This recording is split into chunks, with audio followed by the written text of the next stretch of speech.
out from the internet and by the courtesy of Project Padayon. Meron kayong ganito class, yung Project Padayon, sa section nyo. Hello? Hello? Okay. So yung ating overview, nakalagay dito, the main emphasis on this course is understanding how bodies respond to applied loads.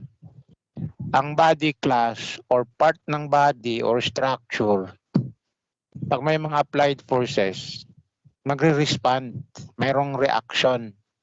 So inaaral dito, paano magre-react yung part ng body o part ng structure dahil sa applied loads or forces. So, sa pag-aaral natin dito, ang ating purpose ay safety, no? Pag-iingat. Sapagkat pag overloaded, yung body o part ng body o part ng structure, pwede siyang mag-collapse, pwede siyang sumabog, pwede siyang ma-deform. Kagaya ng mga nangyayari ngayon, sobrang init. Sumasabog mga transformer. Tama ba ako, class? Mga electrical kayo, di ba? Hello? Dito banda sa may Commonwealth, sobrang init o sa sobrang load, sumasabog. Sapagkat hindi na kaya i-resist.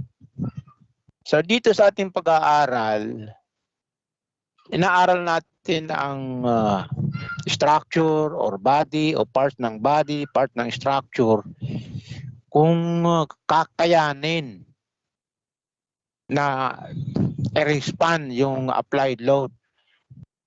Kaya i-determine natin yung tinatawag na kakayahan ng material. Ang kakayahan dito ng material ay nasusukat sa stress. Pag sinabing stress, yun ay force per unit area. Sa isang unit area, yung applied loads or force na pwede niyang ikarga. Okay?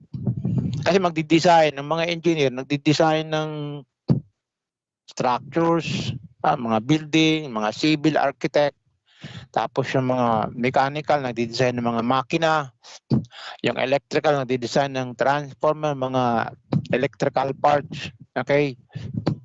So, para safe yung design, na kailangan alamin yung pinaka-internal effects ng lahat na combinations ng loads na pwedeng i-apply sa isang body o part ng body o structure o part ng structure.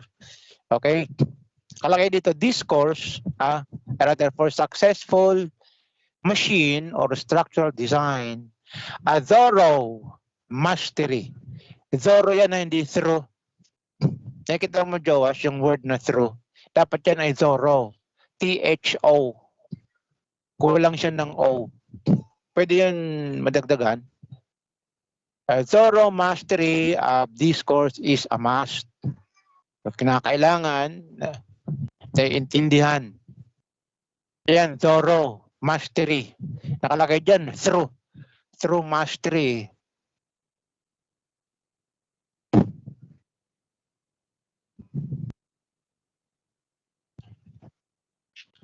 Pangalawang line. Yan, dapat yan, thorough.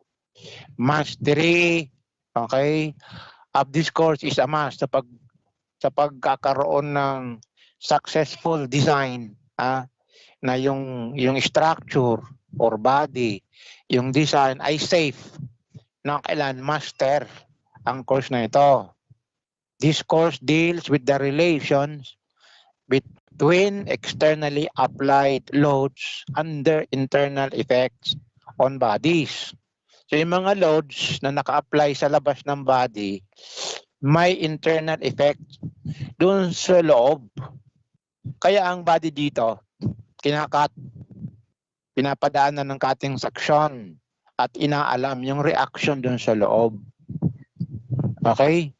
So our purpose of studying this course is to ensure that the structures used will be safe against the maximum internal effects that may be produced by any combination of loading. Sa mga loadings class, inaral natin sa statics. Kung naalala nyo. Ano yung mga forces na inaral natin sa statics? Sige nga, kung naalala nyo. Meron tinatawag na concentrated loads, di ba? Ang concentrated load ay designated by an arrow, di ba? Concentrated load yon. Naka-apply siya sa parang point lang. Meron din tinatawag na uniform load or rectangular load, di ba? Para makuha yung pinaka-resultant ng rectangular load, sinusolve natin yung area ng rectangle. Yung area ng rectangle, yun din yung resultant. Tapos nilalagay natin sa pinakagitna ng area. Okay? Mayroon ding triangular load. Yung triangular load, kung naalala nyo sa statics, sinusolve natin yung area ng triangle. Yun din yung kanyang resultant. Tapos, nilalagay natin sa pinaka-centroid o center ng triangle. Alala nyo yung center ng triangle, class? Saan nakalagay ang center ng triangle? Pagaling sa vertex, 2/3 ng pinaka-height niya. Pagaling sa base, 1/3. Okay? Meron ding loads na combination ng rectangular at saka triangular. Yung nagfo-form ng trapezoid. Sinusolve din natin yung area ng trapezoid. Para yung area ng trapezoid, yun din yung resultant ng trapezoidal loads. Okay? Tapos nilalagay natin sa center. Kaso, ang trapezoid, hindi mo ma-determine yung center. Kaya ang trapezoid, dinidivide natin na maging rectangular at saka triangular load. Kasi sa rectangular, alam natin yung center, yung location. Sa triangular, alam din natin yung location ng center. Pero pag trapezoid, hindi mo alam.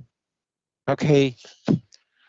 So, nakalagay dito yung ating purpose, no? Sa pag-aaral dito ay para tiyakin na yung structure na gagamitin ay safe against the maximum internal effect that may be produced by any combination of loading. So aside from concentrated load, rectangular load, triangular load, trapezoidal load, mayroon pang torque, di ba?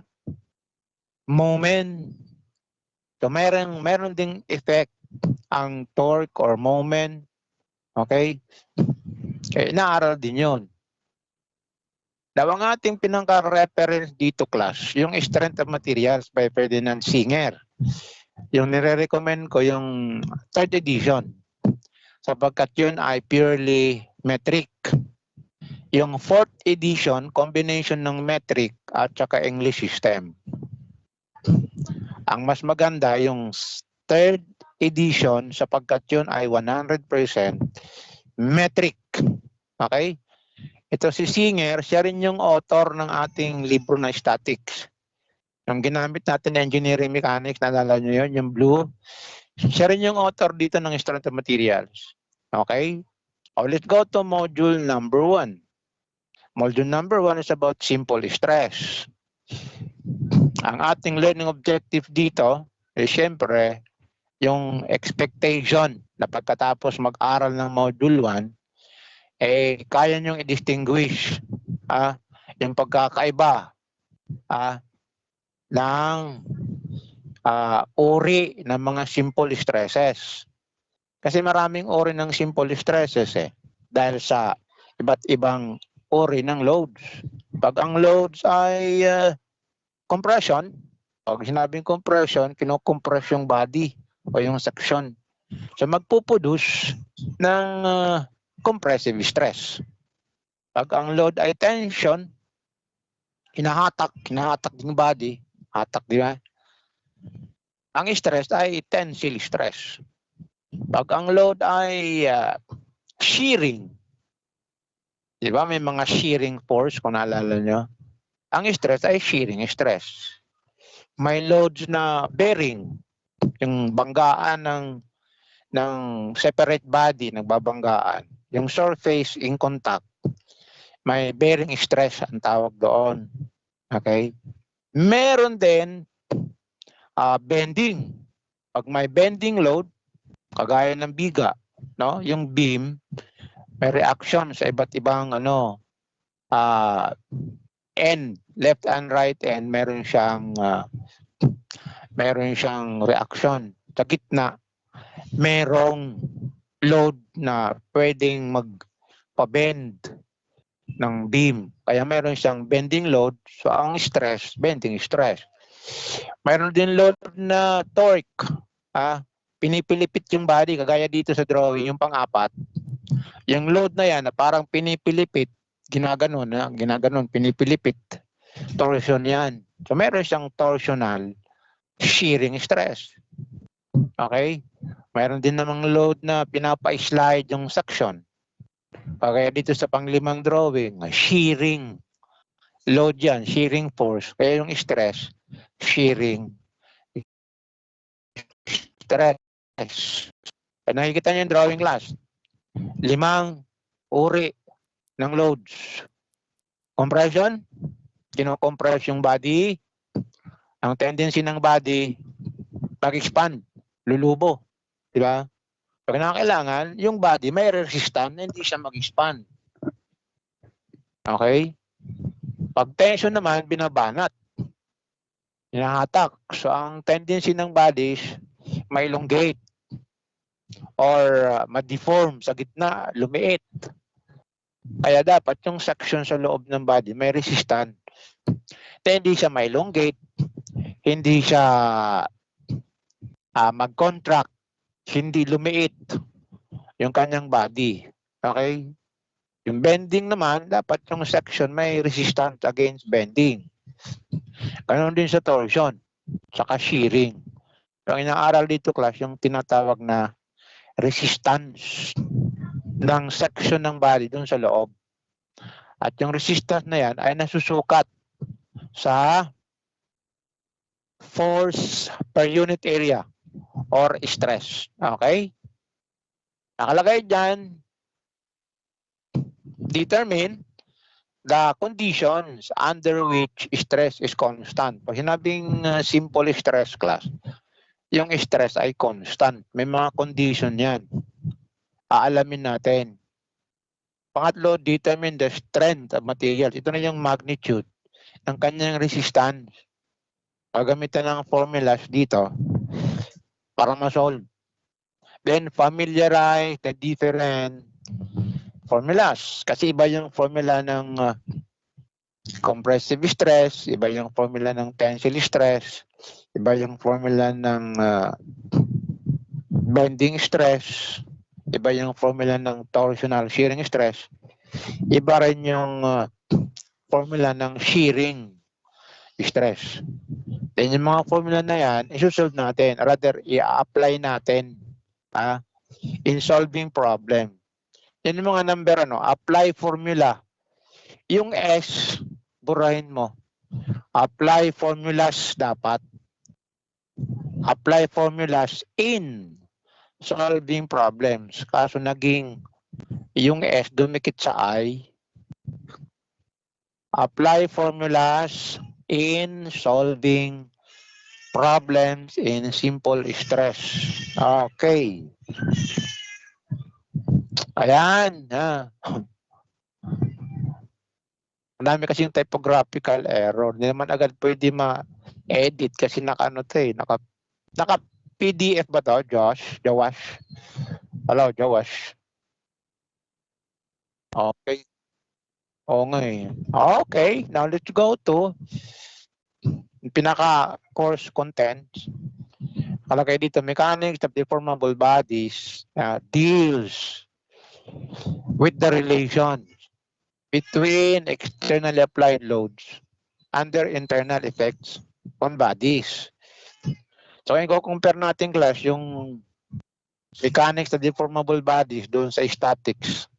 Sa statics, inaral natin yung external effect ng loads.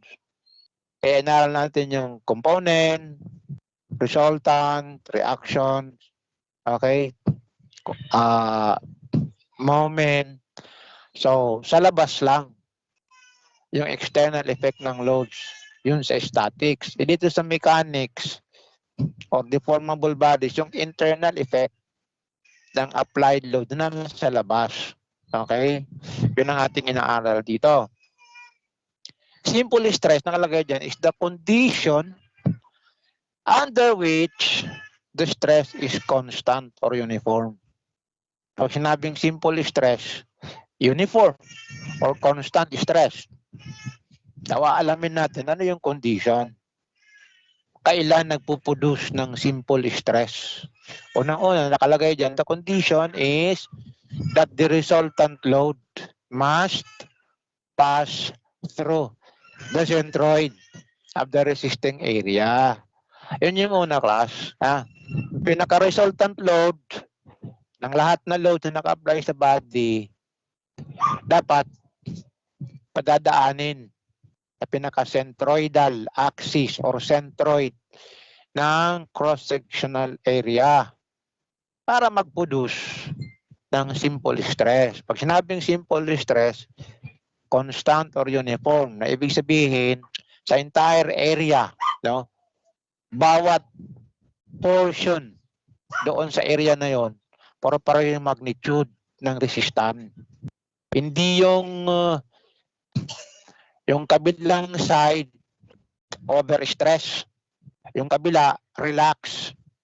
Hindi yon hindi yun simple stress.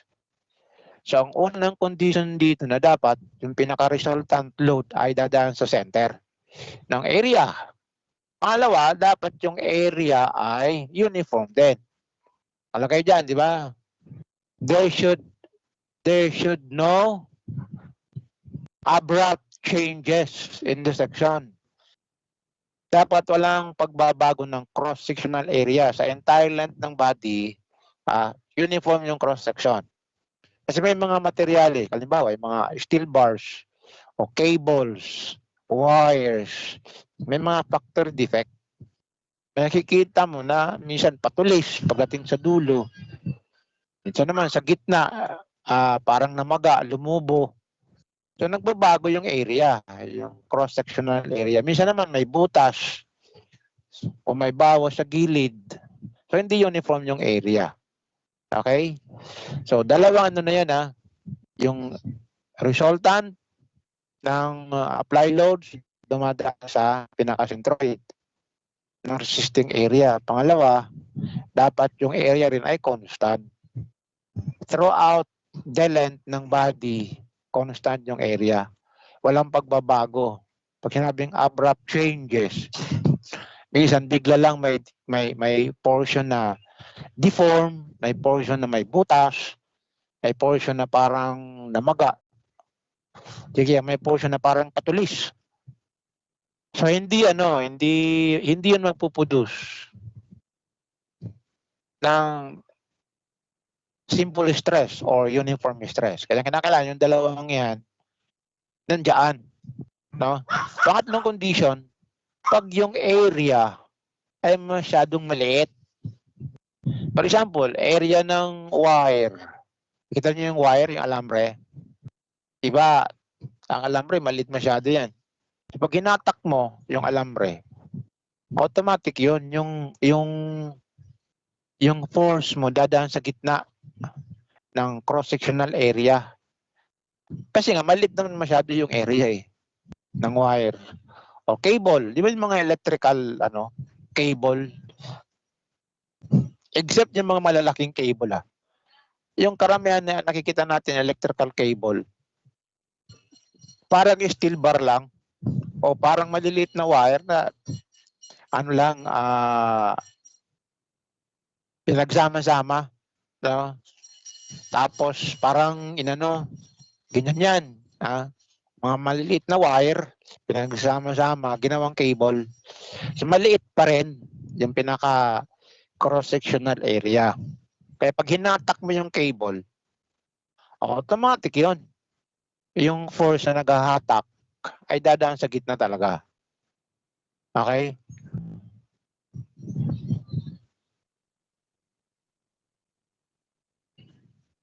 area should not be Hindi. Pag yung area masyadong maliit, automatic yon. Simple stress ang mapuproduce. Pero pag mga malalaking area, oo, mali nga. When areas are too small, automatic magpuproduce. Cross-sectional area, mas maliit masyado, automatic yung dadaan sa gitna.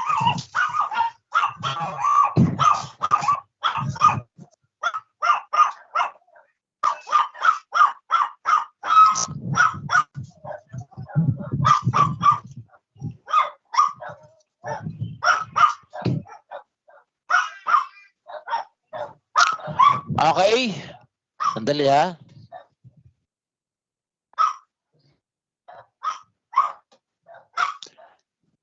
Sandali.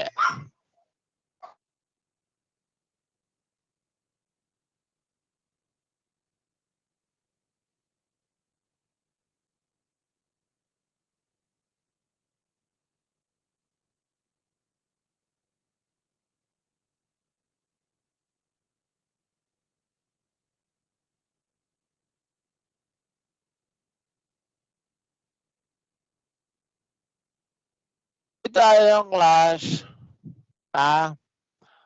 Ayan, tingnan natin.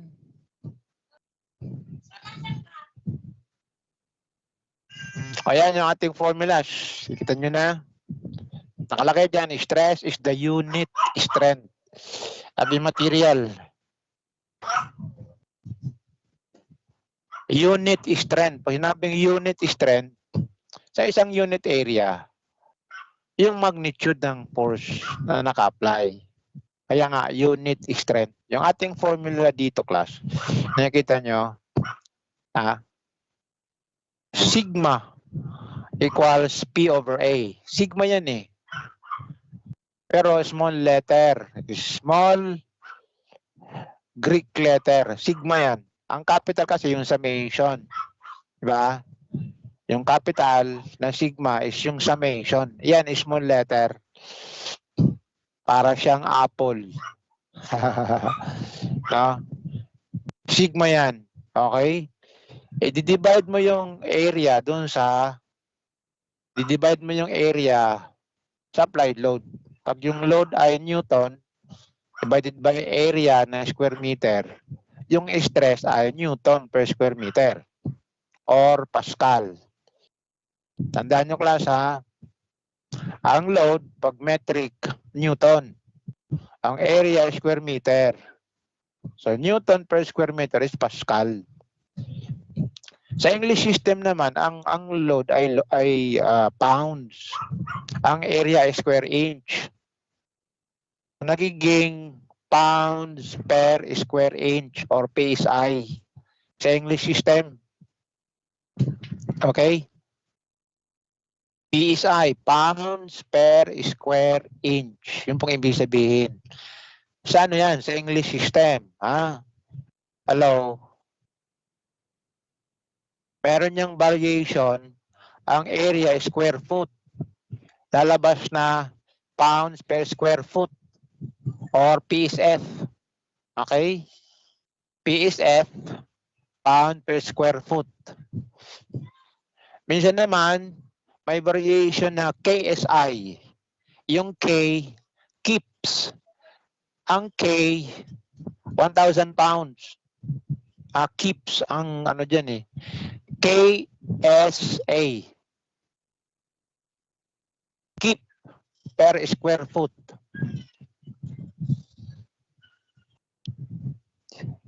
Meron din keep per square inch. KSI. Keeps per square inch. Keeps per square inch. KSI. Ang isang keep, KIP. Ang isang keep, 1,000 pounds. Okay, malinaw. Keeps, lagyan mo, keeps. Yan, per square inch or KSI. Ang one keep is 1,000 pounds. Sa English yan. Sa English kasi maraming variations eh. Dito sa atin, sa metric, isa lang. Newton per square meter. Okay? Tandaan nyo class, ang 1 Newton per square meter is equal to Pascal. Ha? Hello? Ang isang mega Newton per square meter, di ba mega? 1 mega, ibig sabihin, 1,000,000. 1 mega Newton per square meter equals 1 megapascal. Alala nyo? 1 megapascal equals, yung 1 megapascal equals 1 Newton per square millimeter. Tandaan nyo class, 1 megapascal equals 1 Newton per square millimeter. Yung kanyang equivalence. Okay? So, yan class yung ating formula para sa stress. Yung applied force, i-divide mo lang dun sa area na na-resist. Okay? Meron ditong mas precise na definition ng stress. Gagamitan mo ng differential calculus. Kukunin mo yung maliit na load, DP, differential load, i-divide mo sa maliit na area, differential area. Kaya ang variation na equation o formula, stress is dP over dA. Okay? Tingnan natin yung sunod. Axial stress. The resistance. Axial stress. Ito yung resistance to pulling. Pulling, tension. Or pushing, compression. Diba? Yun ang axial stress. The resistance to pulling, tension, or pushing, compression, action perpendicular to the section. The pull represents tensile stress, which tend to elongate the member. Ang push, compressive force, tends to shorten the member. Tandaan yung class. Okay? So, tensile ang compressive stresses ay minsan o madalas tinatawag na normal stresses kasi they are acting perpendicular to the areas on which they act. Okay? Yung tensile at compressive stresses madalas tinatawag na normal stresses kasi nga sila ay perpendicular dun sa area. Okay? So, ang ating formula dito, nakalagay dyan, sigma sub T. Kaso ang ano dito, ang subscript niya is tau eh. Dapat T yan, sigma sub T. Yung T, subscript lang yan, hindi yan tau. Baguhin mo nga Joas. Yan, dapat. Yan yung tensile stress. Sigma may subscript na T. Equals P sub T over A sub T. Kaso dito nakalagay PT over AT.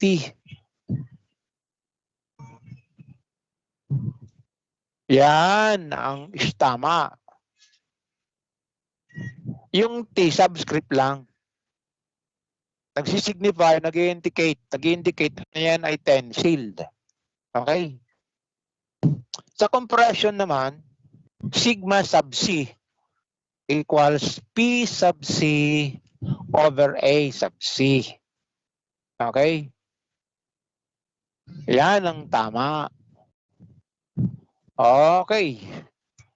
Kaya inaano natin, kinokorek para hindi kayo malito. Tandaan nyo yung T, yung C, subscript lang yan. Okay? Next, tingnan natin.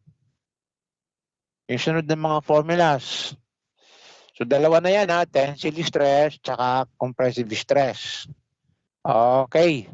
Sa shearing stress naman, iba naman dito, ang ginamit na symbol ay Greek letter tau. Ikita nyo class, Greek letter tau equals capital letter V over A sub S. Yan yung symbol para sa shearing stress. Okay? Greek letter tau yan, no? Tama yan. Yung capital letter B, yun yung applied shearing force. Yung A sub S, yun yung area na na-resist sa shearing force. Okay? Tingnan natin yung drawing. Ikita nyo yung drawing. Meron dyan, tatlong klase ng shear. Sa unang, shear in rivets. Kita nyo, dalawang plate, pinagdugtong ng rivet. Tapos mag-a-apply ka ng force, atakin mo. Ang tendency dyan, yung rivet maputol. Di ba? So yung area na na-resist ng shearing stress ay yung area ng rivet, pinaka-cross-sectional area ng rivet.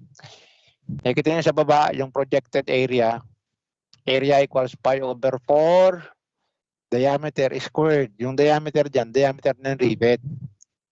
Yun yung na-resist sa applied load na F. You will notice na yung area ng rivet ay parallel doon sa applied load. Nagigess nyo? Hello?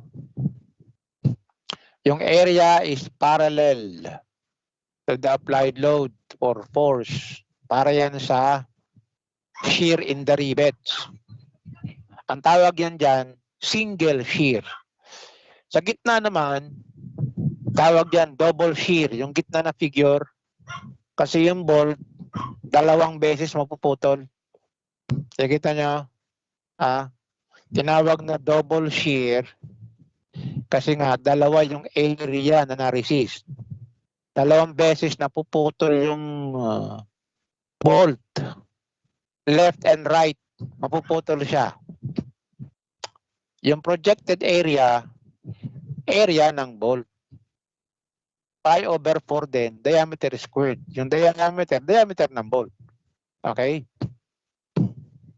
Yung load na nire-resist ng bawat area, kalahati lang, F over 2. Diba? Yun yung kanyang pinaka-V. Yung V dyan sa kabilang side, F over 2. Kabilang side naman, F over 2. Hinahati. Okay? Kaya nga tinawag ng double shear. Naghahatian sila sa load. Yung pangatlong drawing, ang tawag naman yan, punching shear. Kita niyo yung plate, bubutasin, no? Kita na kayo ng puncher class. Marami naman yan, puncher sa papel, di ba? Anong ina-apply para mabutas yung papel? Pinipress mo, di ba yung puncher, ginaganon? So nag-apply ka ng compression para mabutas. Dito, yung bubutasin yung plate.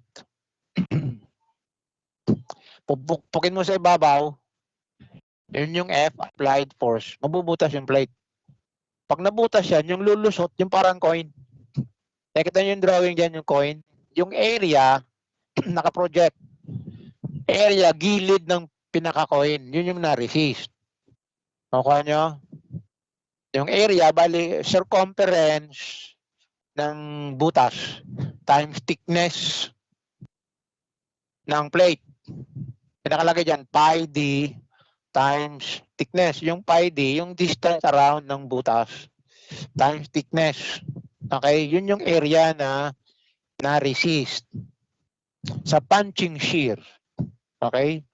You will notice class na yung mga area pagdating sa shear ay parallel sa applied load. Dito sa rivet, dyan sa bolt, doon sa punching, yung area laging parallel sa applied load pagdating sa shearing stress. Okay? So ang kanyang equation dito nakalagay S sub S. Ang ginamit dito na symbol ay S sub S. Pero yung ginagamit natin, yung doon sa libro ni Singer, delta. ay rather sigma sub S. Okay? Sigma sub S, ang ginagamit ay, sorry, hindi pala sigma sub S. Tau, Greek letter tau. Okay? Ang ginagamit doon sa libro. Ayan o, Greek letter tau. Dito sa ibang drawing, ayan, S sub S. Ibig sabihin, shearing stress. Okay? So, pares lang yan. Yung force, applied force, i-divide mo lang sa projected area. Kaya kinakailangan, alam mo yung area na na-receive. Alam mo yung figure. Kaya nga, yung body, pinapadaanan ng cutting section para i-project sa labas, makita yung area na na-receive. Kung ano yung area, kung circular area, rectangular area, triangular area, maaring elliptical area. Okay? Kailangan yung area makita. Yung area na sa loob. Ang inaalam natin yung resistance ng area. Kaya nga internal effect eh. Okay? Dali ha. Nauubo ako sa sobrang init. Next, let's go to another type of stress. Ayang bearing. Kita niyo bearing?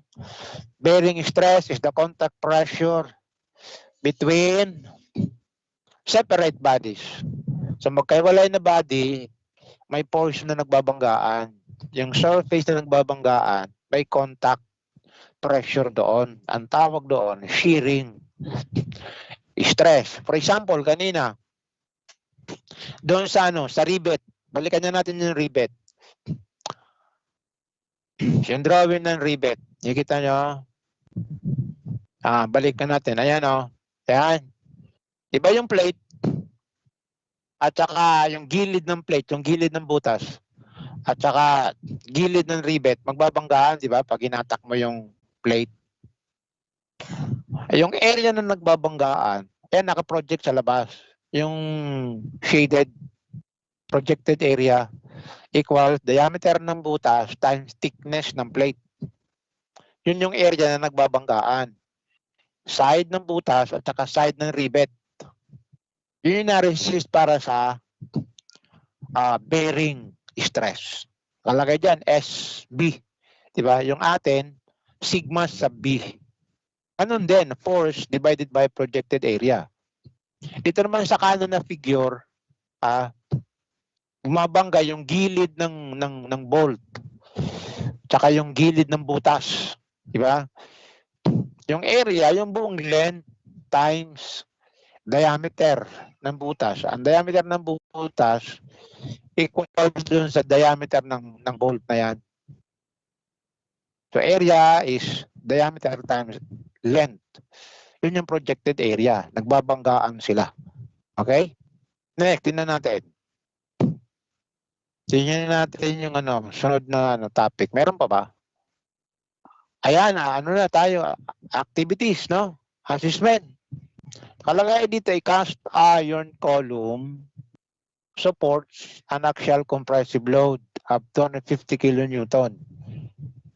Alam nyo, ibig sabihin ng column, class? Hello? Hello, class? Column. Kumbaga sa building, poste. Kumbaga sa electrical, yung electrical post. Column ang tawag doon. Nakita na kayo ng electrical post? Hello? Hello, class? Class, nandyan ba kayo?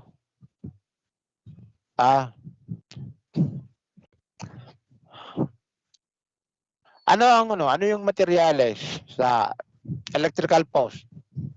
Kita niyo sa mga kalsada. Anong material? May kahoy. May semento. Tama? May bakal. Okay? Dito, bakal, cast iron column. Support an axial compressive load. Pag sinabing axial, dumadaan sa centroidal axis. Yung compressive load. Pag sinabing compressive load, dinidiin yung column. 250 kilonewton. Okay? Pinapa-determine yung inside diameter ng column, pero yung outside diameter ay given. Nakalagay dyan, 200. Hindi yan zoom, ha? Yan ay 200 mm. Pakiano mo nga, Joash. 200 mm. Millimeter yan. Double M. Yan. Tapos, ang limiting compressive stress is 50 megapascal. Pag hinabing limiting compressive stress, yung hangganan, hanggang dyan lang yung kanyang allowable stress. Kasi pag lumampas dyan, hindi na siya safe. Okay? Megapascal, capital letter M yan, hindi yan small letter M. So maraming ang ano dito eh, maraming dapat baguhin. Okay. So tingnan natin, ang given lang dito, outside diameter. No? Pinapa-determine yung inside. Kasi itong column class, parang tubo. Butas sa gitna. Okay? Hindi siya solid. Nakita na kayo ng concrete post or column na butas. Yung hindi pa tinatayo, nakaano pa lang sa gilid ng kalsada. Ayan, tama yan. Oo, meron siyang outside diameter, may inside diameter. Ganyan yung post. Okay? So given yung inside, pinapa-determine, rather given yung outside, nakalagay dyan 200. Okay? Pinapa-determine yung inside. Of course, yung inside must be less than 200. Diba? So ang given dito, compressive force, 250 kilonewton. Pag sinabing kilo class, 1,000 yan, 10 to the 3. Okay? Tapos yung outside diameter, 200 mm. Given yung compressive stress, 50 mega. Okay? Ano yung solution dito? Yung solution dito, sinulve mo na yung net na area na na-resist ng compression. Kaya A sub C. Yan yung area na na-resist sa compressive stress. Anong area na yan? Siyempre, kukunin mo yung area ng outside diameter minus area ng inside diameter. Kasi nga, yung column parang tubo. Yung gitna butas, wala siyang resistance. Yung gilid lang may resistance. Kaya yun yung pinaka-net na area. Pi over 4, quantity, diameter outside squared minus diameter inside squared. Okay? O, i-substitute natin yung outside diameter. Okay? Yung inside diameter, unknown. Yung area na yan, i-multiply natin sa stress na 50 mega. Equate natin doon sa compressive force na apply, na naka-apply, 250 kilonewton. Nagigets na yung solution? Hello? Makalagay dyan, PC or P sub C equals A sub C times sigma sub C. Nagigets nyo? Hello? Hello, class. Nagigets nyo ba? Yes po. Okay, yung P sub C, yun yung compressive force na given, 250 kilo. Kaya times 10 to the 3, times 10 to the 3, ha?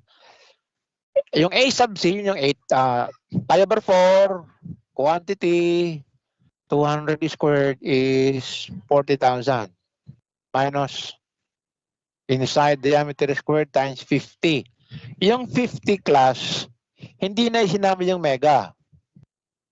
Para yung ating diameter, diretso na sa millimeter. Nakakuha nyo. Kaya 50 na lang nilagay. Kasi yung ating diameter, millimeter yan eh. Kung gagawin mong meter, magiging 0.2 squared minus diameter inside squared, i-multiply mo siya ng 50 times 10 to the 6 na mega. Lalabas yun, yung diameter, meter. Eh dito, diretso na sa millimeter. Nakuha nyo? Hello? Hello? Hello, Yes po, class. sir. Okay. So, pag-double check sa calculator kung tama yan. Simplify yung equation and solve for inside diameter 183.4. Tama?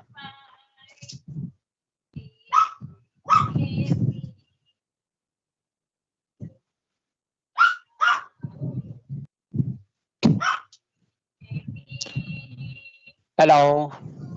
Wala kayong tanong dito? Tama ba yan sa calcu? On a round off?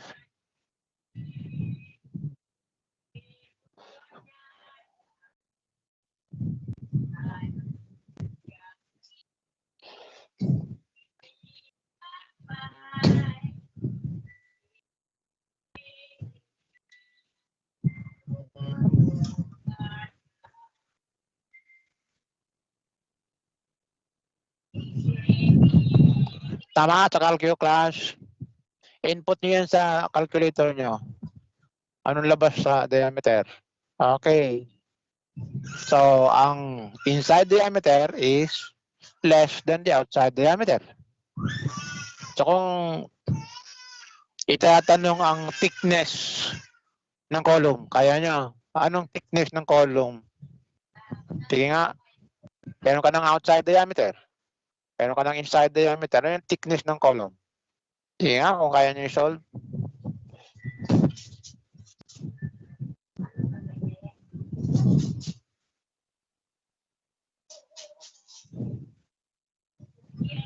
Hello?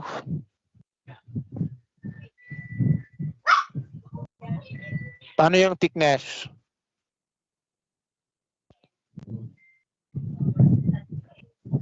Pakilagay mo dyan. Thickness equals small letter T na lang.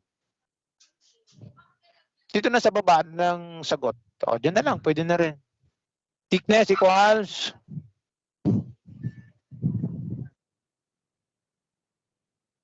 outside diameter minus inside diameter DO minus DI divided by 2. Yan yung thickness. Sige nga, class. Bakit divided by 2? Eh, kabilaan may thickness eh. Kailan? Calculator. 200 minus 183.4 divided by 2. Kailan?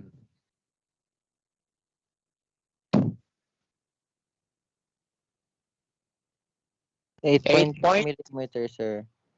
Okay, pakilagay. Yan yung thickness ng column. Para siyang tubo. Okay. Yan. Bagamat wala dyan sa tanong, no?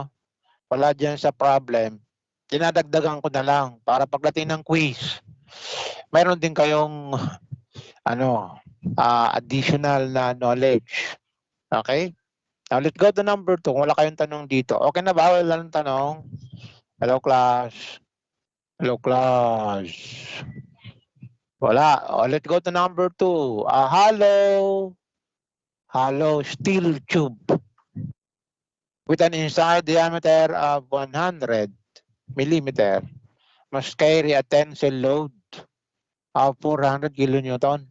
Dito, class, yung load tensile. Doon sa number 1, compressive. Okay? Sa number 1, yung stress, compressive stress. Eh dito, tensile stress. Okay?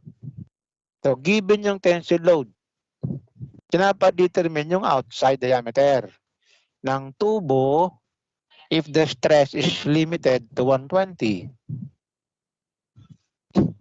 Tingnan natin yung given. P sub T or tensile load, 400 kilonewton, di ba? Ano pa? Inside diameter, 100 millimeter. Ano pa? Sigma sub T or tensile stress, 120 megapascal. Ano na required? D sub O, outside diameter. Solution. Kunin nyo muna yung pinaka-area na na-resist ng tensile stress. A sub T equals pi over 4 quantity D sub O squared minus D I squared. Yung D sub O naman yung unknown dito. Okay? So that yung area na yan, multiply mo sa tensile stress, then equate mo doon sa tensile load, simplify. Ganun din, yung 120, hindi na sinama yung mega. Kasi yung diameter, diretso na sa millimeter. Okay? Hello? Simplify, outside diameter is 19.3 millimeter. Paki-double check sa calculator kung tama yan.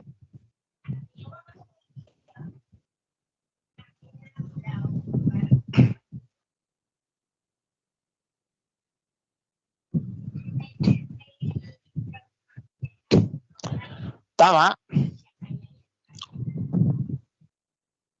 Thickness, ganun din.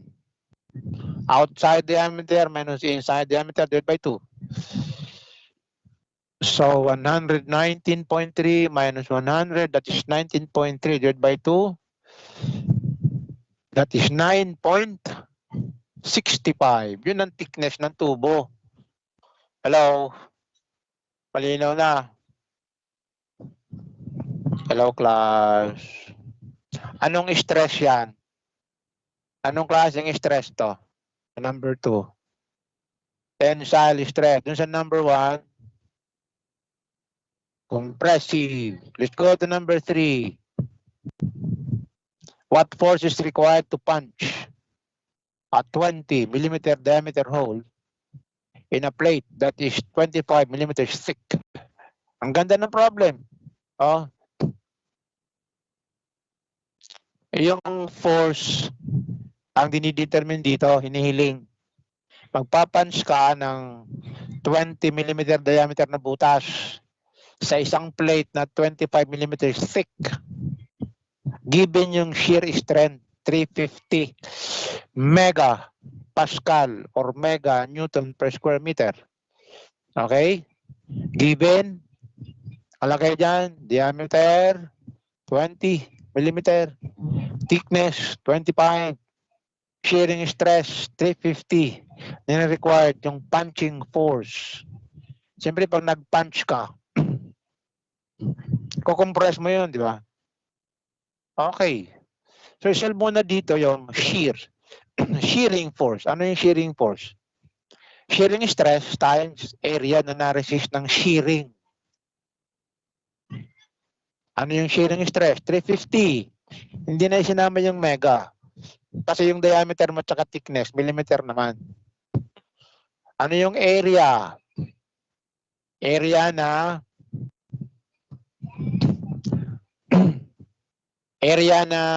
kapalibot sa butas, pi d.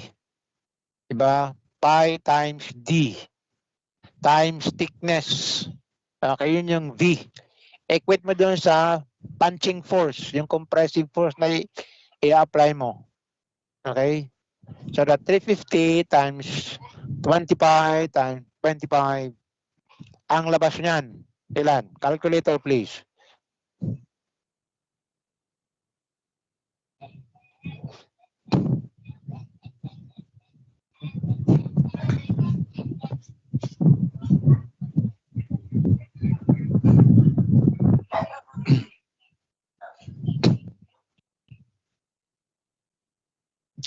Tama ba yan, class?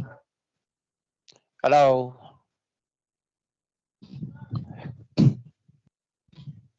Ang labas sa calculator niyan is 549,800. Eh, ginawa diyang kilo. Kaya 549.8 kilo Newton. Okay? Kung sa Newton lang, 549,800 Newton. Yun yung labas dyan sa 350 times 20 times 5 times 25. Yan ay 1,000 Newton. Or 549.8 kilo Newton. Malinaw? Hello? Hello, class?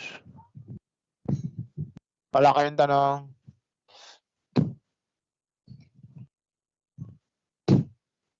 Balikan natin yung drawing ng punching shear para ma-visualize nyo. Yung drawing kanina, di mo may punching. Ayan. Yan, nakikita nyo, class. Hello. Yung F, yun yung punching force. Yung V sa ilalim, yun yung shearing force. Inequate lang.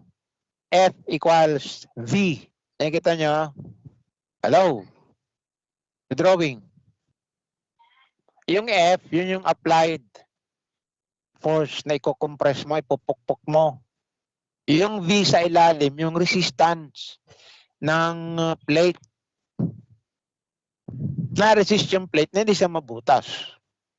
Kaya yung F na applied force equal doon sa shearing force na resistance ng plate. Kaya F equals V. Okay? Malinaw na. Hello. Nakukuha nyo? Hello, class. Nakukuha nyo ba?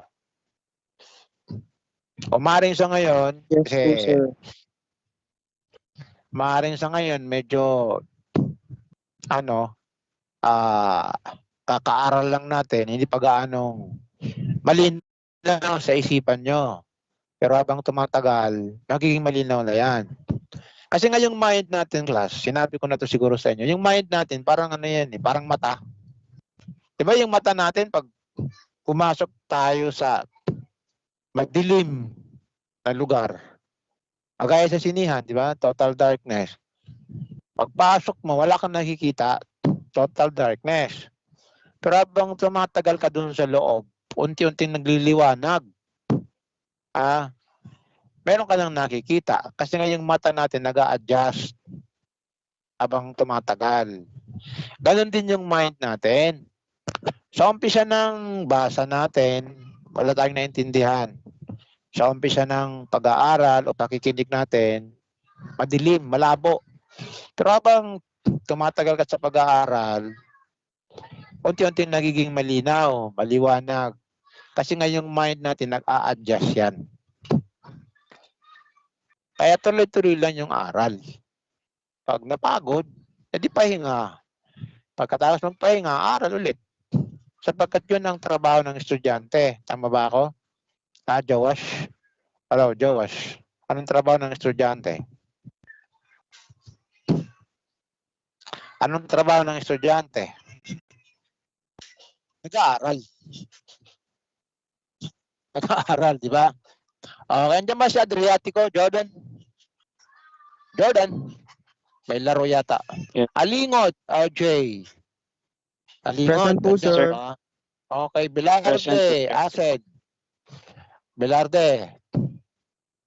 Bugis, Abigail. Present, sir. Kaburna, Ibrahim. Taliano, Prince. Present po, sir. Caubalejo, Mary. Present, sir.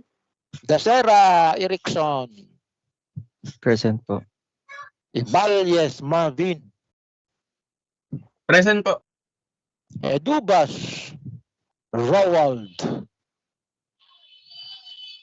Elizar del Mar. Present, sir. Griego, J. Zeus. Hamito, Frezi, May. Present po, sir. Lampa, Milka. Present po. Ligaspi. Toto. Present Mare, po. May. Okay. Maraya Paras, po. Jasmine. Maria ba to? Maria? Ligaspi, Maria May? Maraya po, sir. Maraya. Bakit yung kanyang spelling? M-A-R-A-I-H.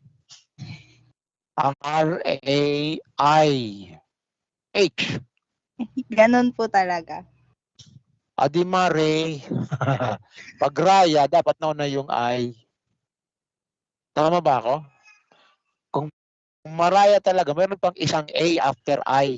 Maraya. Paras. Jasmine. Present po. Pastoral. Heya Jean. Present po, sir. Okay, Perry. Kent. Perry. Kamusta ka na, Perry? Wala. Perez. Sahas. Present Rara. po. Okay. Robenta. Daniela. Nakabenta ka ba kanina? Daniela? Ha? Walang benta? Mainit masyado eh. Matumal po eh. Salvador. Hana Jane. Kumusta ka na, Hana? Sir. Long time no see na. Miss na kita. Oo nga, sir. Ah. Nag-ano ka na? Nagbo-board? Dorm? Opo, sir. Ah, okay. San Juan, Jawas. Jawas, salamat ah. Boy Scout ka talaga. Boy Scout ka. Ever ready. Tabukol. Mary Grace. Present po. Okay, Tumanda. Carl, bata ka pa. Carl. Hello, Carl. Wala na. Tumanda na talaga. Wala na. Hindi na nagre-reply. Hindi na nagre-respond. Okay, salamat class ha. Next meeting. The Lord willing. Tuloy natin ha. Pag-pray natin na makayanan natin yung init. Sumasakit yung batok ko. Kaya pinakamatagal kong turo, 1 oras na lang. Oo, baka ako bumagsak eh. Alam mo naman, senior. Pero nga ang baby pa lang, may Sir? stroke na eh. Ang present po si Bilarde, mahina lang po yung net kanina. Okay. Thank Sino you pa? po. Sino pa? Sino pa? Sir, si Sino pa? Matatubas daw po. Okay. Sino pa? Sino pa? Sino pa? Wala na. Diego daw po. Si Greg po. Okay. Okay. Jowash. Hello, Jowash. Jowash. Kunin na natin ng screenshot. Class, pakibukas yung ano nyo. Yung mga camera, kung meron. Okay. Next week, Jowash, kung wala, ikaw pa rin ha. Ikaw lang ang maasahan ko eh. Yung iba, wala akong pag-asa dyan. Ay, sorry. Ha? Oo nga eh, ayaw magpagamit eh. Okay, o smile tayo. Okay.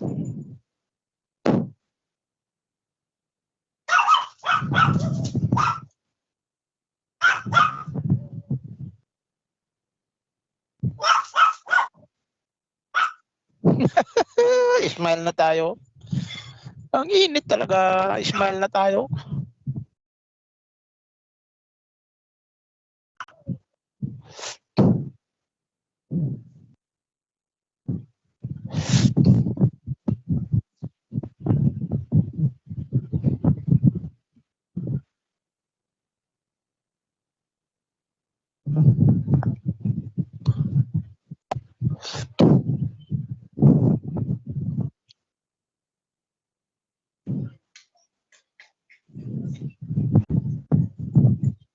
Okay na. Okay. Salamat, Joas. Salamat, class. Ingat kayo, ha. Bye-bye. God bless. Love you. To the moon. Thank you, sir. Bye.